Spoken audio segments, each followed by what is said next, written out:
Hello दोस्तों, एक बार पुनः हमारे वीडियो में आप लोगों का स्वागत है। आज जो मैं वीडियो लेकर आप लोगों के लिए आया हूँ, वह वीडियो आप लोगों के लिए बहुत ही इम्पोर्टेंट है। इसलिए इस वीडियो को ध्यान से देखिए और अगर मेरी वीडियो आप लोगों को पसंद आए तो इसे लाइक, सब्सक्राइब कीजिए और अपने दोस्तों को भी शेयर कीजिए, ताकि आपके साथ साथ उन लोगों को भी मेरी वीडियो से कुछ फ़ायदे हो सके। तो आज जो हमारी टॉपिक है, जिस टॉपिक को हम अपने वीडियो में लेकर आए हैं दोस्तों, वो हमारी टॉपिक है नाउन। वास्तव में आज हम लोग पढ़ने जा रहे हैं जो सेंटेंस का पहला पॉइंट आता था। जब हमने आपको सेंटेंस के बारे में पढ़ाया था, बताया था कि सेंटेंस जो होता है शब्दों का समूह होता है और सेंटेंस में जितने भी शब्द आते हैं उनका कार्यों के अनुसार विभाजन होता है और कार्यों के अनुसार ही उन लोगों का नाम दिया जाता है। इसलिए उसमें जो पहला पार्ट था शब्द का, उसे नाउन के नाम से जाना गया था। इसलिए दोस्तों आज मैं आप लोगों को नाउन के बारे में बताऊंगा और आप लोगों से एक गुजारिश ये कहता हूं कि मेरे इस वीडियो को आप शुरू से अंत तक देखिएगा, क्योंकि आज के इस वीडियो में जो कुछ मैं आपको देने जा रहा हूं वह आपके लिए कोई खास है। इसलिए मेरे वीडियो को थोड़ा ध्यान से देखें और पूरे अंत तक देखते जाइएगा दोस्तों। चलिए अपनी वीडियो की शुरुआत करते हैं। दोस्तों सबसे पहले हमने आपको कहा कि आज हमारा चर्चा होगा जिस चीज की, वो चीज होगी संज्ञा। संज्ञा। अब सबसे पहली बात हमारे सामने आती है कि आखिर में संज्ञा होती क्या है, संज्ञा क्या होती है। तो दोस्तों आपको बता दें कि आप अपने आंखों से जो कुछ भी इस संसार में देख रहे हैं, आपके अगल बगल जो कुछ भी मौजूद है, सब कुछ संज्ञा है। वो चाहे सजीव हो चाहे निर्जीव हो, यानी हमारे चारों तरफ मौजूद हर एक चीज संज्ञा कही जाती है। लेकिन दोस्तों इतना ही समझ लेना काफी नहीं है कि हम जो कुछ भी अपने आसपास देखते हैं वो सब कुछ संज्ञा है, क्योंकि संज्ञा की जो परिभाषा होती है उसकी परिभाषा में ये बोला जाता है कि संज्ञा जो होती है किसी व्यक्ति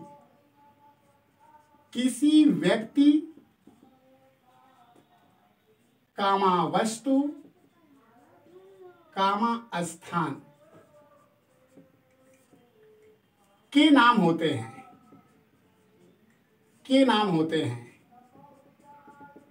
यानी संज्ञा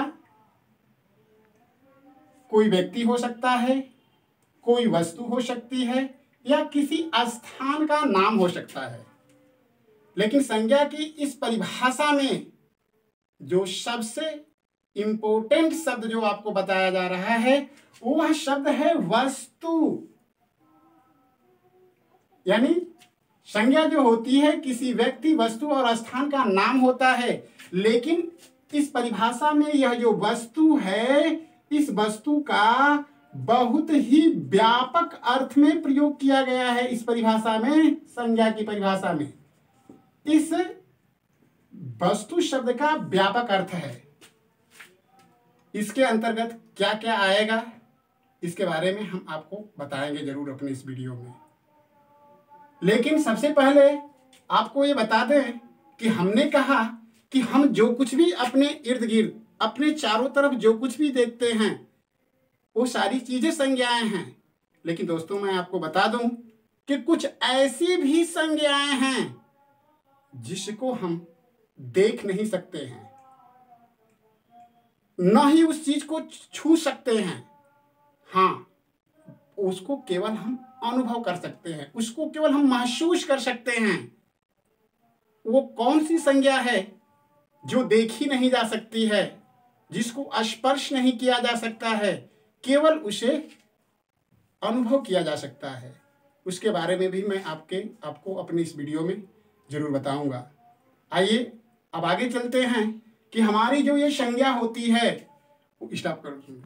हम लोग संज्ञा के बारे में पढ़ रहे थे। हमने आपको बताया कि संज्ञा जो होती है किसी व्यक्ति, वस्तु और स्थान का नाम होता है।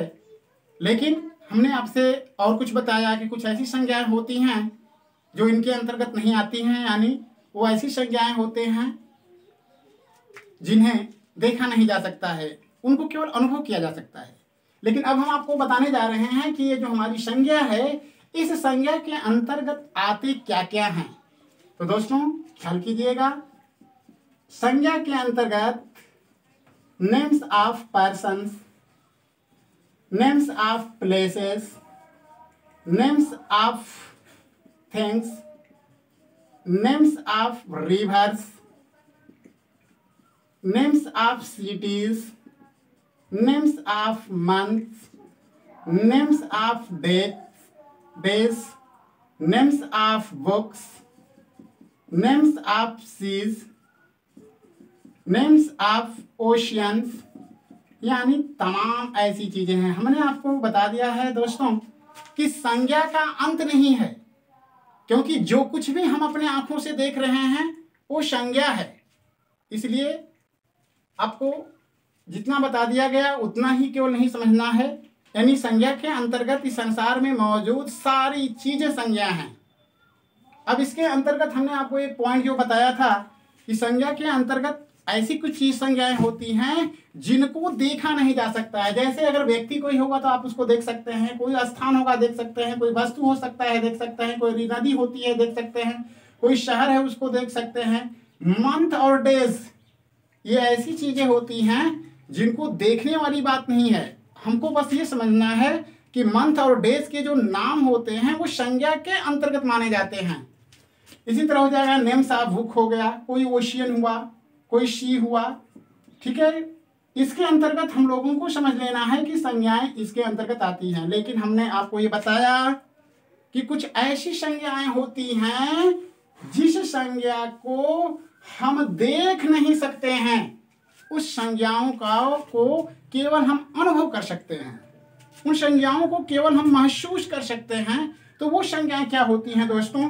वो संज्ञाएं जो होती हैं उसके अंतर्गत आता है names of qualities, names of qualities, names of conditions, names of conditions, names of actions, names of actions, names of groups.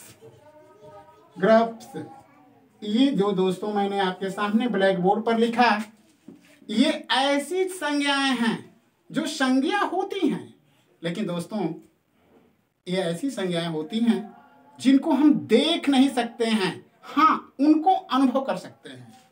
अब आपको हम ये बताने जा रहे हैं कि आखिर में ये ऐसी क्या चीजें हैं कि जिनको देखा नहीं जा सकता है, बस उसको केवल हम फीलिंग कर सकते हैं, उसका केवल हम अनुभव अपने हार्ट में कर सकते हैं, अपने मन में उसका केवल अनुभव महसूस कर सकते हैं। जैसे क्वालिटीज है दोस्तों, जैसे ये क्वालिटीज है, क्वालिटीज का अर्थ होता है गुण, यानी किसी व्यक्ति की जो अच्छाई होती है, ठीक है, वो ऐसी चीज होती है जो जिसको केवल महसूस किया जा सकता है। सपोज दैट अगर हम मान लेते हैं जैसे किसी व्यक्ति का एक गुण होता है हॉनेस्टी, ईमानदारी। ईमानदारी, अगर दोस्तों मैं आपसे अगर ये कहूं कि जाइए ईमानदारी को पकड़ कर लाइए, तो क्या ऐसा करना आपके लिए संभव है? नहीं, आप ऐसा नहीं कर सकते हैं। हाँ, लेकिन ईमानदारी होती क्या है उसको केवल हम महसूस कर सकते हैं।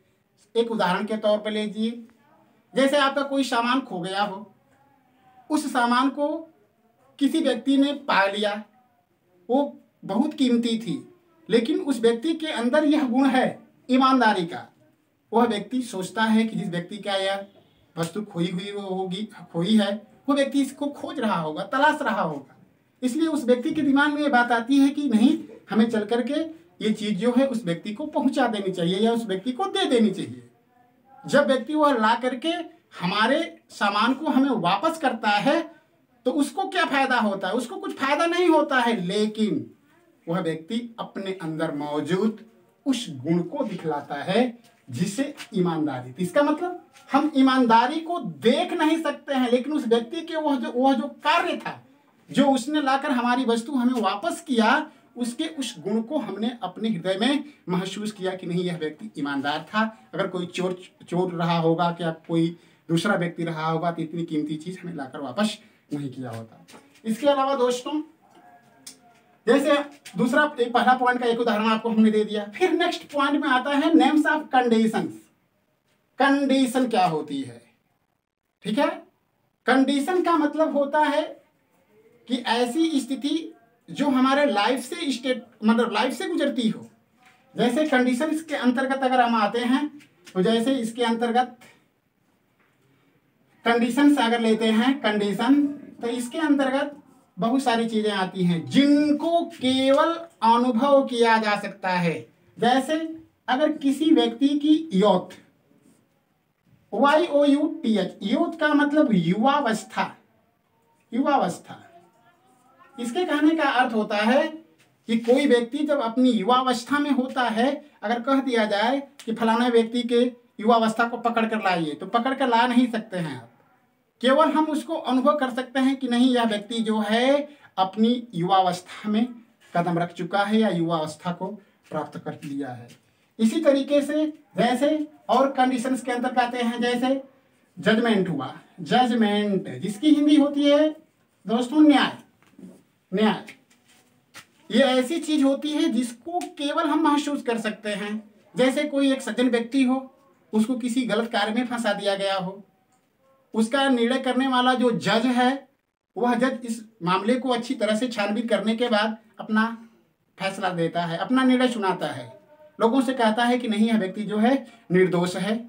तो उस जज के उस निर्णय को हम केवल अनुभव महसूस कर सकते हैं कि नहीं, यह व्यक्ति जो जज था यह न्याय था, इसके अंदर न्याय था, सच्चाई थी, इसलिए इस व्यक्ति की उसने रक्षा किया या इस व्यक्ति का उसने बचाव किया, उसने फैसला जो भी लिया, जो भी निर्णय उसने सुनाया, वो निर्णय पक्का था।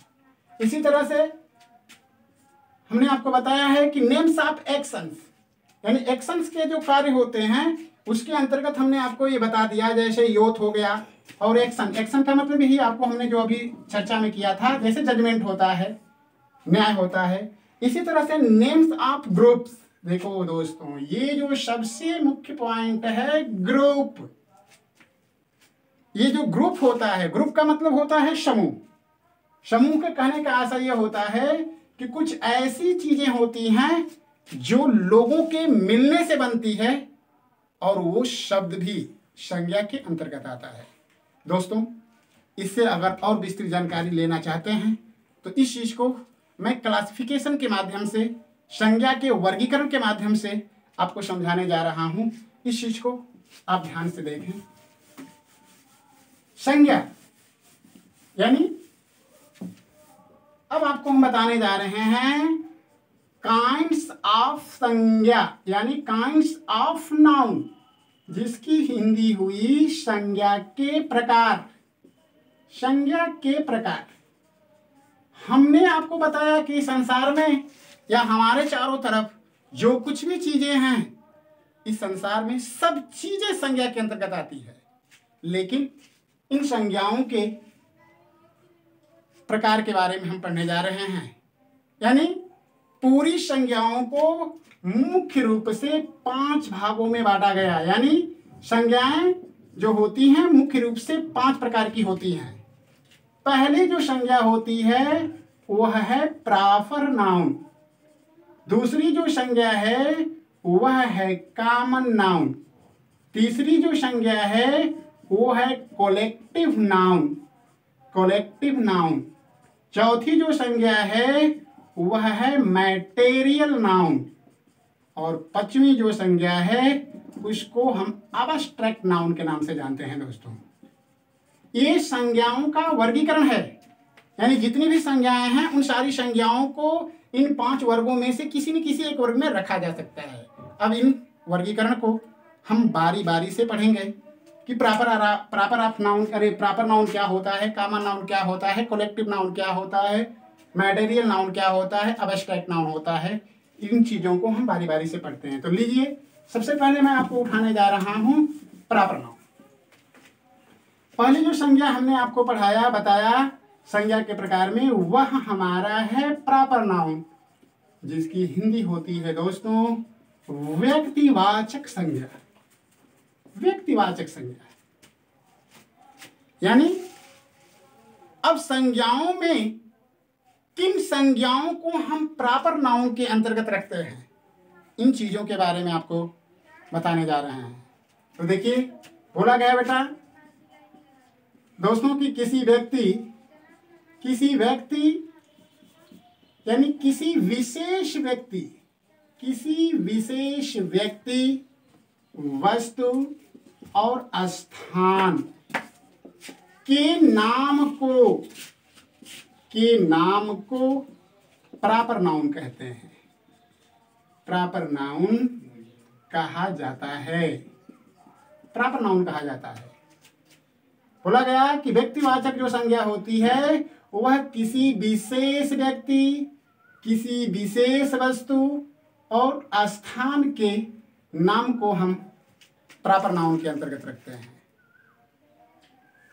इसके अंतर्गत जैसे क्या क्या आ सकता है, तो इसके अंतर्गत आपको नोटेबल यानी अपने दिमाग में बातें रखनी है कि नेम्स ऑफ पर्सन यानी व्यक्तियों के नाम, जैसे कुछ भी किसी का नाम, जैसे मोहन हुआ, शीला हुआ, राधा हुआ, etc। यानी किसी भी पर्सन का नाम जो होता है वह प्रॉपर नाउन के अंतर्गत आता है। दूसरा, नेम्स ऑफ प्लेसेस यानी किसी जगह का नाम प्रॉपर नाउन के अंतर्गत आता है। जैसे किसी भी जगह का नाम, किसी भी सिटी का नाम जैसे लिख देते हैं, जैसे दिल्ली हुआ, मुंबई हुआ, इसी तरह से और जितनी भी शहरें हैं, अगर उनका नाम अगर आप लिख देते हैं तो उसको हमें समझना है कि नहीं, वो प्रॉपर नाउन के अंतर्गत आती है। इसी तरह से किसी भी अगर नदी का नाम है, names of rivers, names of mountains, ये सारी जो चीजें हैं वो भी प्रॉपर नाउन के अंतर्गत आती है। जैसे किसी नदी का नाम, जैसे गंगा हुआ, यमुना हुआ, या और दूसरी कोई नदी है, वो जो होती है वो प्रॉपर नाउन के अंतर्गत है। इसी तरह किसी तरह से कोई अगर माउंटेन होता है, कोई गल्फ खाड़ी होती है, ये सारी चीजें जो होती हैं दोस्तों प्रॉपर नाउन के अंतर्गत आती है। अब हम आपको ये बताने जा रहे हैं कि इस प्रॉपर नाउन को लेकर के हमें अपने दिमाग में क्या बातें रखनी है, यानी प्रॉपर नाउन की पहचान क्या है, प्रॉपर नाउन को हम कैसे जानेंगे कि नहीं ये संज्ञा है, लेकिन ये संज्ञा प्रॉपर नाउन है कि किस तरह का नाउन है। तो इसके बारे में हमने आपको बता दिया, लेकिन फिर भी इसके बारे में बताने से पहले मैं आपको एक चीज और हिंट के रूप में बता दे रहा हूँ दोस्तों। संज्ञा की पहचान, ये इस पॉइंट का सबसे इंपॉर्टेंट हिस्सा है कि हम संज्ञा की पहचान कैसे करेंगे। क्योंकि जैसा आपको पता है ये संज्ञा आएगी कहाँ, ये संज्ञा किसी न किसी वाक्य के अंतर्गत होगी। और इस संज्ञा की पहचान करने के लिए मैं आपको बता दूं कि ये शब्द हैं, जैसे क्या, कौन, किसे,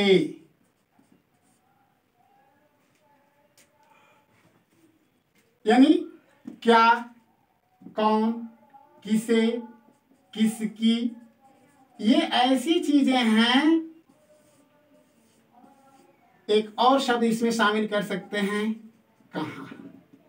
ये ऐसे शब्द हैं जो संज्ञा की पहचान कराते हैं आपको। आपको समझ में नहीं आ रहा कि क्या सर लिख रहे हैं, हम लोगों को कुछ समझ में नहीं आ रहा होगा, लेकिन अब इस चीज को मैं आपको समझाने जा रहा हूं। जैसे मैं एक एग्जांपल ले लिया, जैसे अगर मैं लिख दूं कि Ram reads book, Ram reads book, देखिए यह एक वाक्य है। अगर आपसे कोई कहे कि इस दिए गए वाक्य में आप संज्ञा को छांटिए, इसमें कौन कौन सा शब्द संज्ञा है, तो इसमें शब्द तो एक बुक भी है, रीड्स भी है और राम भी है, लेकिन हमें केवल संज्ञा को छांटना है। और संज्ञा की परिभाषा हम जानते हैं कि किसी व्यक्ति और वस्तु के नाम को संज्ञा कहते हैं। संज्ञा अगर इसमें से अगर हम छाटेंगे तो हमको देखने में आ रहा है कि राम जो है कोई व्यक्ति है, यह जो बुक है कोई वस्तु है।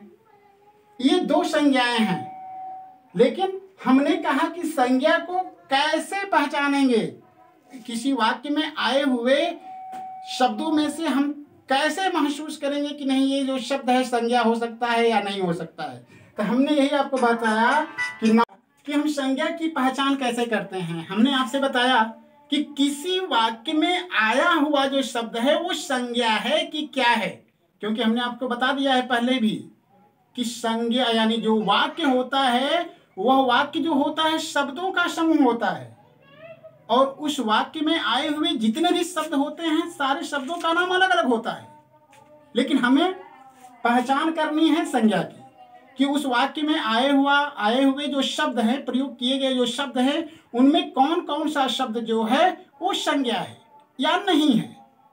तो हमने आपको बताया कि संज्ञा की पहचान करने के लिए ये पॉइंट हैं, यानी ये शब्द हैं जो आपको संज्ञा की पहचान बताएंगे। और ये शब्द जो हैं कैसे प्रयोग किए जाते हैं, तो दोस्तों आपको सबसे पहले ये महसूस कर लेना है कि अगर हम नाउन की पहचान करना सोचें तो जो भी वाक्य में हमारी क्रिया आई हुई है उस क्रिया के साथ इनमें से किसी एक शब्द का प्रयोग करें। आप क्रिया के साथ इन सब का प्रयोग करें। जैसे मैंने आपको एक एग्जांपल दिया है, देखें समझ लेंगे आप बात को।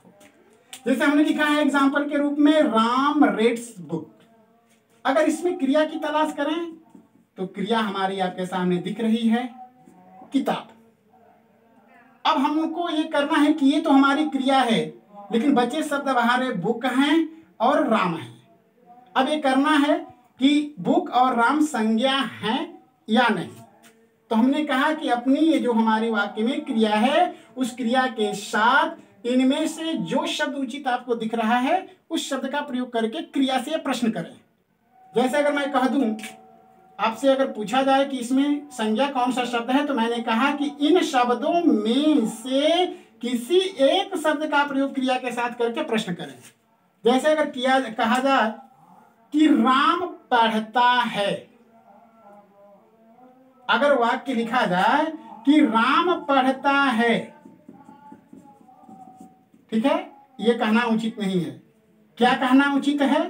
अगर कह दिया जाएगा कि किताब कौन पढ़ता है, किताब कौन पढ़ता है, यानी हमने इस क्रिया पढ़ने के साथ शब्द प्रयोग किया कौन लगाकर हमने प्रश्न किया, तो इसके उत्तर में जो भी शब्द हमको मिलेगा वो संज्ञा होगी।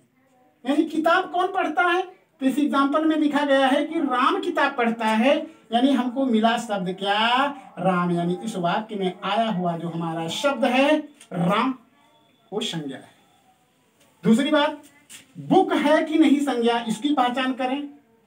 तो अगर हम ये कहें कि राम क्या पढ़ता है, राम क्या पढ़ता है, फिर हमने इस क्रिया के साथ प्रश्न लगाया क्या शब्द लेकर, जैसे इस वाक्य में कौन शब्द लेकर के लगाया था। तो राम क्या पढ़ता है, अगर इस प्रश्न को देखा जाए, यानी इस प्रश्न को इस वाक्य को देखा जाए तो उसमें बोला गया है कि राम किताब पढ़ता है। हमने प्रश्न किया कि राम क्या पढ़ता है। अगर इस वाक्य का भाव अगर इस वाक्य इस प्रश्न से लेते हैं तो आपको जवाब मिलता है क्या, किताब। यानी इस वाक्य में आया हुआ यह शब्द जो है बुक वो भी क्या है, संज्ञा है।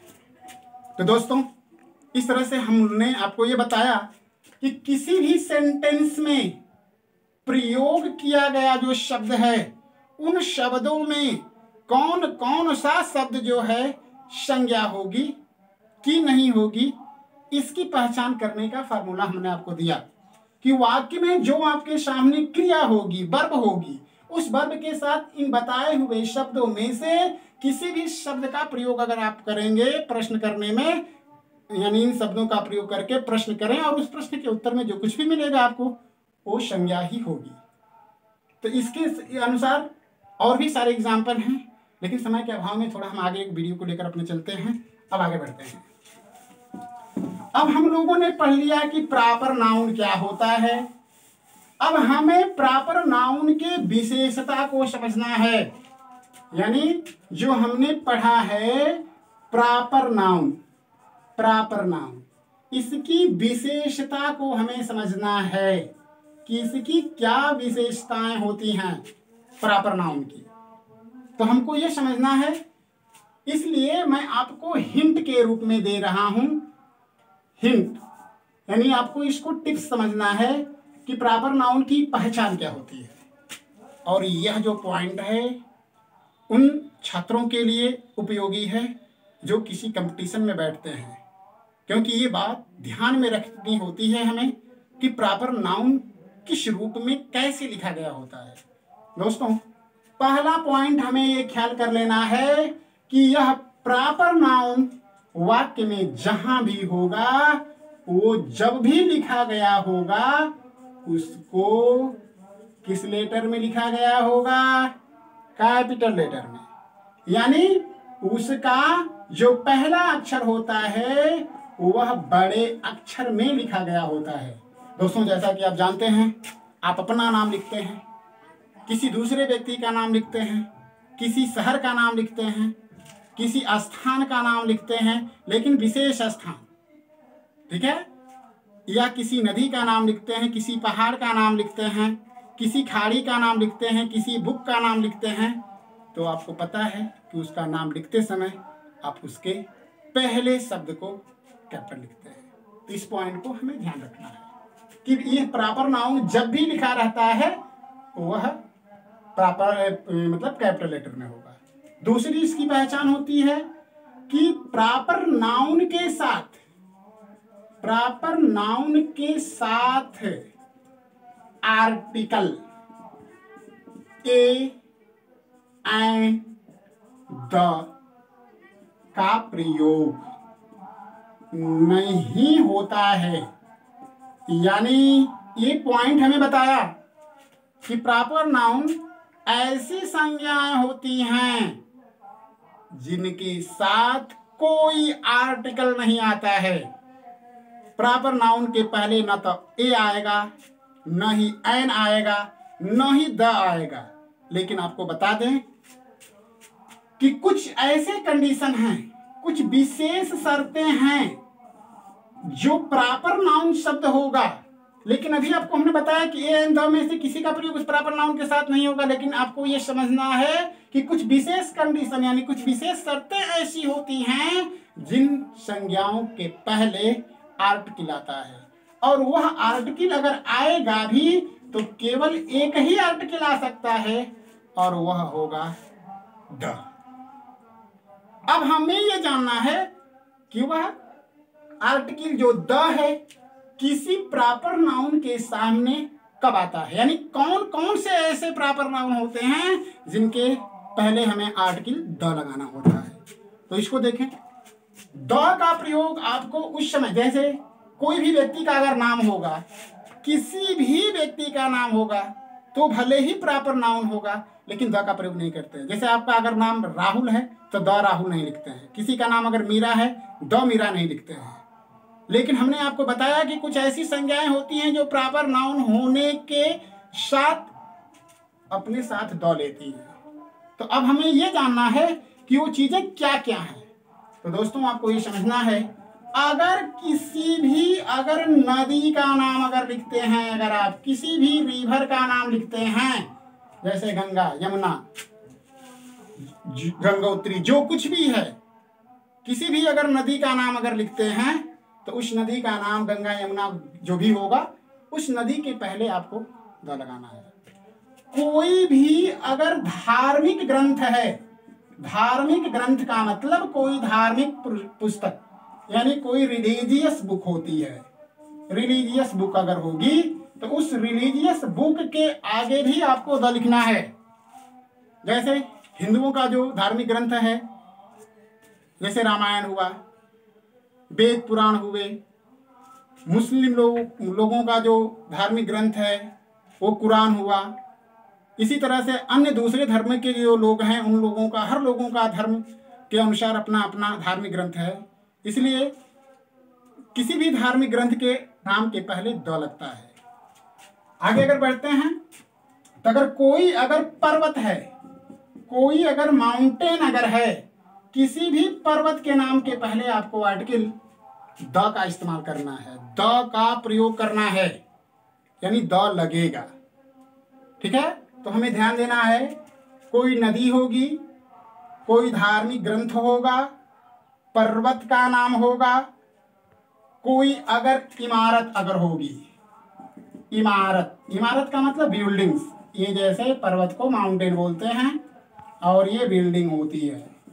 तो बिल्डिंग के कहने का मतलब आपके घर में जो बिल्डिंग बनी है उस बिल्डिंग की बात नहीं कही जा रही है, ये मुख्य इमारतों की बात की जा रही है जो हमारे हिस्ट्री में हैं, जो ऐतिहासिक बातें हैं, जो साक्षी हैं इतिहास की।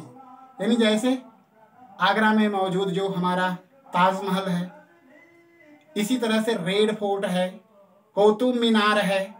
तो ये जो चीजें हैं, वो इमारतें जो हैं, ये जो बिल्डिंग्स हैं, वो कोई साधारण चीजें नहीं हैं। इसलिए वैसी खास बिल्डिंगों के आगे भी आपको द का प्रयोग करना है। यानी इस बात को हमें ये ध्यान देना है। इसके अलावा और भी बातें हैं, जैसे इमारत के साथ साथ अगर कोई सागर होगा, तो उस सागर के नाम के पहले भी आपको द लगाना है। कोई अगर महासागर है तो उस महासागर के पहले भी आपको द लगाना है। अगर कोई समाचार अगर पत्र है, समाचार पत्र, जैसे हम लोग समाचार पत्र पढ़ते हैं तो कुछ समाचार जो पत्र होते हैं उन समाचार पत्रों के सामने भी द का प्रयोग किया जाता है। तो ये सारी चीजें आपको प्रॉपर नाउन के अंतर्गत समझनी है, अपने दिमाग में रखनी है कि प्रॉपर नाउन के पहले कोई आर्टिकल नहीं होता है, लेकिन कुछ ऐसे रेयर कंडीशंस होते हैं जहां पर हमें द का प्रयोग करना पड़ता है और वो चीजें आपके सामने लिख दी गई हैं। अब हम लेकर चलते हैं आपको नाउन के प्रकार के दूसरे पॉइंट पर, जिसे हम बोलते हैं कॉमन नाउन। दूसरा जो होता है वह है कॉमन नाउन। इसकी हिंदी होती है दोस्तों जातिवाचक संज्ञा। जातिवाचक संज्ञा यानी जिस संज्ञा शब्द से किसी विशेष वर्ग या जाति के व्यक्तियों या वस्तुओं का बोध हो,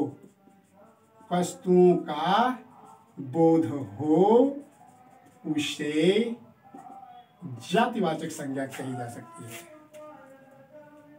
यानी जातिवाचक संज्ञा के अंतर्गत उन संज्ञाओं को रखा जाता है जो किसी विशेष वर्ग या जाति को बतलाती हैं, यानी किसी विशेष व्यक्ति, वस्तु और स्थान को नहीं, उस वर्ग के सारे लोगों के लिए वो शब्द प्रयोग किया जा सकता है। ये बात आपको समझ में नहीं आ रही होगी, इस बात को मैं ओपनली आपको समझाने जा रहा हूं कि वास्तव में वो है क्या।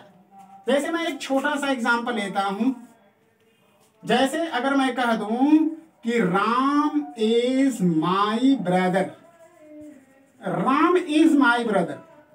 दोस्तों यह एक वाक्य है। इस वाक्य में अगर हम शब्द को ढूंढें तो इसमें दो शब्द हैं नाउन, एक है राम और एक है ब्रदर।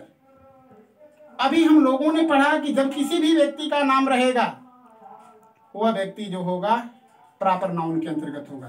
तो राम किसी व्यक्ति का नाम है, इसलिए यह तो प्रॉपर नाउन हो गया। लेकिन यह जो भाई है वो भी नाउन है, लेकिन वो प्रॉपर नाउन नहीं होगा, क्योंकि यह भाई जो है हर एक उस व्यक्ति को आप बोल सकते हैं जो आपका भाई लगता हो। इसलिए यह जो ब्रदर शब्द है वह कॉमन नाउन के अंतर्गत आएगा, कॉमन नाउन होगा ये, ब्रदर कॉमन नाउन। इसी तरह से एक और एग्जांपल ले लीजिए, जैसे कह दिया जाएगा Sheela is a student, Sheela is a student, Sheela एक विद्यार्थी है। इसमें अनाउन आया हुआ जो शब्द हैं दो हैं, एक शीला है और एक स्टूडेंट है। लेकिन अगर इसको काइंड्स ऑफ नाउन्स के अंतर्गत देखें तो शीला किसी लड़की का नाम है, इसलिए यह जो शीला शब्द है दोस्तों वो प्रॉपर नाउन होगा, लेकिन स्टूडेंट जो होगा कॉमन नाउन होगा। इसलिए यह कॉमन नाउन होगा क्योंकि इस शब्द का प्रयोग आप हर उस लड़के के लिए कर सकते हैं जो स्टूडेंट होगा। यानी शीला इज ए स्टूडेंट, अगर कोई दूसरी लड़की है जिसका नाम मीरा है तो अगर वो भी विद्यार्थी है तो उसको बोलेंगे कि Meera is a student, Rekha is a student. यानी जिस संज्ञा शब्द से किसी विशेष वर्ग या जाति का बोध होता है उसे हम कॉमन नाउन कहते हैं। अब तीसरे पॉइंट पर आते हैं दोस्तों, जिसका नाम है कोलेक्टिव नाउन। तीसरी जो संज्ञा है जिसको हम बोलते हैं कोलेक्टिव नाउन, इस नाउन का हिंदी अर्थ होता है समूहवाचक, समूहवाचक संज्ञा। इसके कहने का आशय क्या है, समूह, यानी जिस संज्ञा से किसी समूह का बोध हो उसे कोलेक्टिव नाउन कहते हैं, उसे कोलेक्टिव नाउन कहा जाता है, उसे कोलेक्टिव नाउन कहते हैं। इसका मतलब जो कोलेक्टिव नाउन होती है वो भी एक संज्ञा होती है, लेकिन हमें ये समझना है कि जब उसको हम पढ़ेंगे, जैसे ही वो हमारे सामने आएगी हमें ऐसा महसूस कर लेना है, ऐसा हमें समझ लेना है कि वह जो संज्ञा है वह किसी एक के लिए नहीं बल्कि उसके अंतर्गत अनेक लोग। जैसे एग्जाम्पल लेंगे तब आपको ये क्लियरिटी समझेंगे बात को। जैसे दोस्तों अगर मैं लिख दूं फैमिली, फैमिली जिसकी हिंदी होती है परिवार, और आपको अच्छी तरह से पता है कि परिवार हम उसको कहते हैं जिसमें अनेक लोग, माता पिता, दादा दादी, भाई बहन, पति पत्नी, यानी सारे लोग सम्मिलित होते हैं। यानी परिवार जो होता है लोगों का एक समूह होता है। इसी तरह से मैं अगर कहूं टीम, टीम, यह जो टीम होती है यह खिलाड़ियों का समूह होता है। यानी यह टीम जो होती है 10-11 खिलाड़ियों का ग्रुप होता है। इसी तरह से अगर मैं कह दूं क्लास, कक्षा, कक्षा, यह जो होता है यह भी कलेक्टिव नाउन के अंतर्गत आता है। क्यों? क्योंकि यह कक्षा जो होता है स्टूडेंट्स का ग्रुप होता है।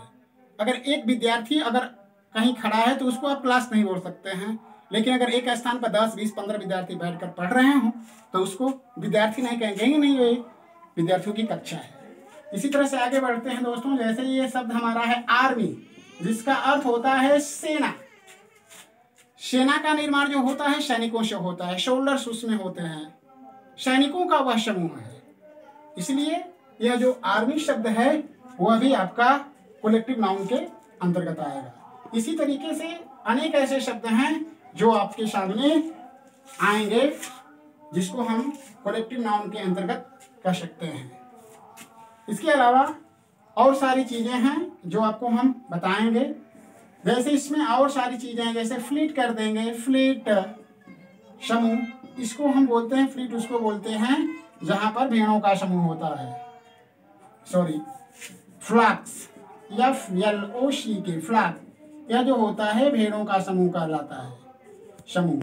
इसी तरह आपने सुना होगा जूरी, जूरी का नाम सुना है कि नहीं, जूरी बैठी थी, यानी जूरी का अर्थ होता है जहां पर न्यायाधीश होते हैं, न्यायाधीशों का जो समूह होता है उसको हम जूरी बोलते हैं, यानी यह न्यायाधीशों का समूह होता है। इसी तरह से पार्लियामेंट का आपने नाम सुना होगा, पार्लियामेंट, पार्लियामेंट जो होता है जहाँ पे सांसद लोग बैठते हैं, यानी यह सांसदों का समूह होता है। तो दोस्तों हमको ये समझ लेना है कलेक्टिव नाउन के अंतर्गत उन संज्ञाओं को रखा जाता है जिससे किसी एक व्यक्ति का नहीं बल्कि उस संज्ञा से अनेक व्यक्तियों का एक समूह में बोध होता है, उसको हम कलेक्टिव नाउन कहते हैं। और नाउन जिसकी हिंदी ही होती है धातुवाचक संज्ञा। धातुवाचक संज्ञा आपको ये समझ लेना है कि जो मटेरियल नाउन होता है इसके अंतर्गत वो सारी चीजें, यानी इसको समझ लेना है विभिन्न अनाजों, धातुओं और पदार्थों के नाम। विभिन्न अनाजों, धातुओं और पदार्थों के नाम को हम मटेरियल नाउन कहेंगे जिससे कोई दूसरी वस्तु बनती है, यानी इसका नाम ही है मटेरियल। यानी इसकी ये पहचान होती है कि इसी के अंतर्गत अनाजों के नाम, धातुओं के नाम और पदार्थों के नाम आते हैं, यानी वो संज्ञाएं जिनके द्वारा कोई दूसरी वस्तु का निर्माण किया जा सकता है, वे पदार्थ जिनसे दूसरी वस्तु बनाई जा सके, वो इस मटेरियल नाउन के अंतर्गत आता है। जैसे एग्जांपल ले लें, जैसे आपके सामने है वुड। वुड माने होता है लकड़ी। इस लकड़ी द्वारा आप अपने घर के फर्नीचर्स को बनाते हैं, जैसे टेबल, कुर्सी, बेंच, दरवाजे, खिड़कियां वगैरह वगैरह। इसी तरह से यह गोल्ड है जिसकी हिंदी होती है सोना। यह एक मटेरियल है क्योंकि सोने से हम नाना प्रकार के आभूषण औरतें अपने लिए बनवाती हैं, आप अपने लिए भी थोड़ा बहुत बनवा लेते हैं। इसी तरीके से आगे जब बढ़ते हैं तो इसी तरह से आपके सामने आएगा जैसे मिल्क जिसकी हिंदी होती है दूध। इस मटेरियल का प्रयोग करके हम नाना प्रकार के पकवान बनाते हैं, ठीक है। इसी तरह से एक शब्द आएगा आपका स्टोन, पत्थर। पत्थर से इमारत बनती है, घर बनते हैं, मूर्तियां बनती हैं। इसी तरह से आयरन हो गया, लोहा, सिल्वर हो गया। मतलब मैं कितना लिखूं, यानी आप खुद चालाक हैं, आप मेरी बातों को समझ लिए होंगे कि मेरे कहने का आशय क्या है। यानी वैसी सही चीजें जिनके द्वारा हम किसी दूसरी वस्तु को बना सके, वो सारी जो संज्ञाएं होती हैं उनको मटेरियल नाउन के अंतर्गत रखा जाता है। अब दोस्तों हम करीब पहुंच चुके हैं। अब हमारा लास्ट पॉइंट संज्ञा का चलने जा रहा है, जो है अबस्ट्रैक्ट नाउन। अबस्ट्रैक्ट नाउन जिसकी हिंदी होती है दोस्तों भाववाचक संज्ञा। जब मैं आपको संज्ञा के बारे में बता रहा था उसी समय मैंने आपसे कहा था कि कुछ ऐसी संज्ञाएं होती हैं जिन संज्ञाओं को क्या किया जा सकता है, देखा नहीं जा सकता, उसको केवल हम महसूस कर सकते हैं। यानी यही जो है, क्योंकि इसका नाम ही है भाववाचक संज्ञा, यानी इसके अंतर्गत किसी व्यक्ति के गुण दशा को दर्शाया जाता है, किसी व्यक्ति की स्टेट को दर्शाया जाता है।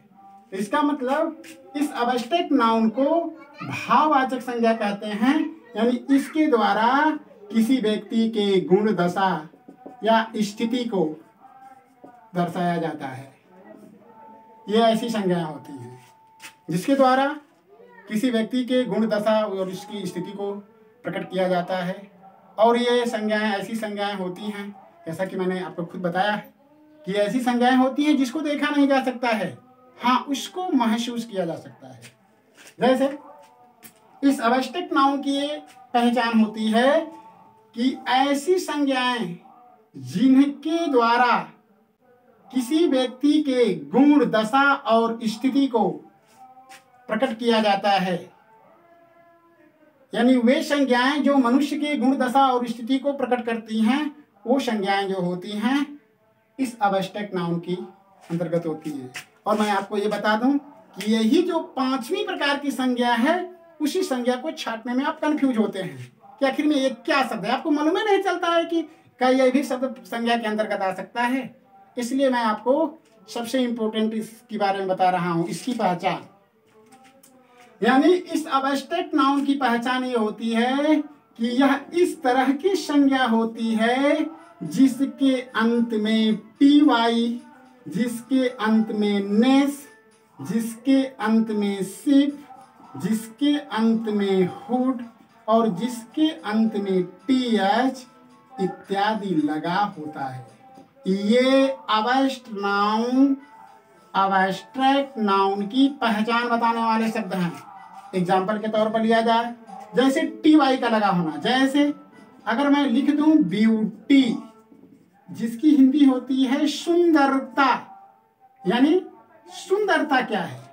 अगर जैसे आपने कोई सुंदर लड़की को देखा तो आप उसकी सुंदरता को महसूस कर सकते हैं कि नहीं, इस लड़की की बनावट जो है, लड़की के बाल जो हैं, लड़की के हाथ पैर जो हैं, इसका जो चेहरा है वह सुंदर है, यानी उसको केवल हम महसूस कर सकते हैं कि नहीं ये खूबसूरत है। इसी तरीके से जैसे अगर बता दिया जाएगा, जैसे हेल्थ जिसकी हिंदी होती है स्वास्थ्य। अगर आप कोई भी हेल्दी व्यक्ति को देखते हैं, जो हेल्दी के मेरे कहने का मतलब ये नहीं कि बहुत मोटा ताजा, नहीं, मतलब सुडौल शरीर वाला, जो एकदम सुस्त और मतलब कि शारीरिक रूप से संगठन के अनुसार सही हो, हाथ पैर से हट्ठा कट्ठा हो, अभी नहीं कि पेटू वाला हो, ऐसी बात नहीं। इसी तरीके से हुड लगा देंगे, जैसे अगर कह देंगे आप चाइल्डहुड, जिसका अर्थ होता है बचपन। इसी तरीके से होता है फ्रेंडशिप यानी जिसकी हिंदी होती है मित्रता।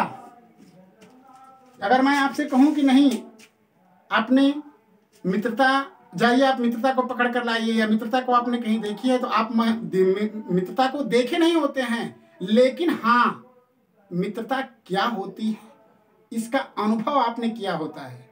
जैसे दो दोस्त रहते हैं, वह हर एक दूसरे के सुख दुख में एक दूसरे का साथ देते हैं, तो हमें ऐसा महसूस होता है कि नहीं, ये जो दोनों दोस्त हैं वो पक्के दोस्त हैं, सच्चे दोस्त हैं। मतलब इस तरीके से दोस्तों मैंने आपको अबस्ट्रैक्ट नाउन के बारे में भी बताया। इस तरह से मैं आपको संज्ञा के बारे में बताया दोस्तों। संज्ञा क्या होती है, उसकी पहचान क्या होती है, वो कितने प्रकार की होती है।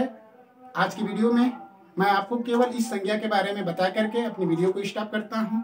हाँ, लेकिन एक बात आपसे कहना चाहता हूँ कि आप लोगों ने जो खुशी मुझे प्रदान किया है अपने कमेंट के द्वारा, अपने सुझाव को देकर, उसके लिए मैं बेहद खुश हूँ और प्रसन्न हूँ। इसलिए मैं आपसे यही उम्मीद करता हूँ कि अगर मेरी वीडियो में कहीं भी किसी तरह की कोई उस तरह की बात आपको नज़र आए, जो चीज़ आपको समझ में नहीं आए, हमको बताने या आपको समझाने का जो मेरा तरीका हो थोड़ा सा उटपटा जैसा आपको दिख रहा है, तो दोस्तों अपने सुझाव को मुझे ज़रूर भेजें। मैं इस कार्य के लिए आपका बहुत आभारी रहूँगा। और ये बात मुझे बुरी नहीं लगी कि नहीं फलाना हमारे ऊपर ऐसा कमेंट कर रहे हैं कि मुझे पढ़ाने नहीं है, ऐसी कोई बात नहीं है। क्योंकि फर्स्ट टाइम मैं ऐसा स्टेप उठाया हूँ, इसलिए छोटी मोटी गलतियाँ मुझसे हो जाती होंगी, लेकिन मैं आपको पूरी तरह से जो कुछ भी मेरे अंदर है, जो भी क्वालिटी मेरे अंदर है, मैं सारी की सारी आपके अंदर उड़ेलने की कोशिश कर रहा हूँ।